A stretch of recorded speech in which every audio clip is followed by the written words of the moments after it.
হ্যাঁ বলো। আমার একটা কাজ করতে হবে তো। কি কাজ? কি কাজ বলতে, আমার বাড়ির বাথরুমটা ভর্তি হয়ে গেছে। ও বাথরুমের কাজ অনেক কিছু। বাথরুমের কাজ ছেড়ে দিয়েছো?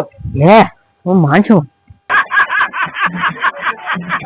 তো মান সম্মান বলে তো ছেড়ে দিতে, আমার মান কাজটা সম্মান কি হবে? বলতে ও গ্রামের নাম টাম খারাপ হয়ে যাচ্ছে। নাম খারাপ হয়ে ও যাচ্ছে? বাথরুম পরিষ্কার করা যায় বুঝলেন?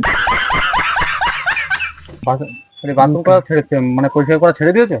হ্যাঁ, বাথরুম পরিষ্কার করা ছেড়ে দিয়েছে? কি আছে? আর তুমি আমায় একদিন আমারটা অন্তত দাও আমার। না না, ও কাজ করে।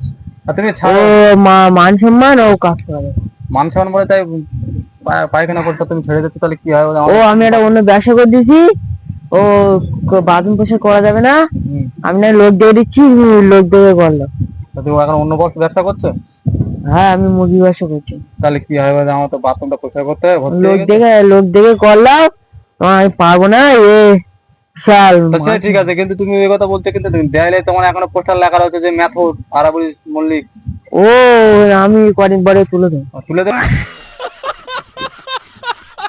ফের? তাহলে মান সম্মান বলে তাহলে ছেড়ে দিচ্ছ পায়খানা পরিষ্কার করা? ও বলো না ভাই, বিশাল মান সম্মান। মান সম্মান এ কাজ করা যাবে না, করলি না ভাই বউ টেকবে না, বউ চল যাবে। মানে কাজ করলে বউ টেকবে না? চল যাবে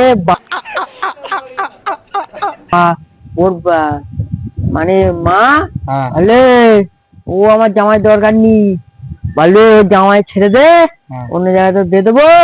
বলে বাথরুম পয়সা করতে মান সম্মান লাগে না, একটা ব্যবসা করে দিবেন না। ও ওই ও কাজ ছেড়ে করে দেবে? না, তুই চল দাও, ও তাহলে কি আমি করবো করবো তাহলে? না, তুই চলো চলো চলো তাহলে চলো বাড়ি চলো। ঠিক আছে।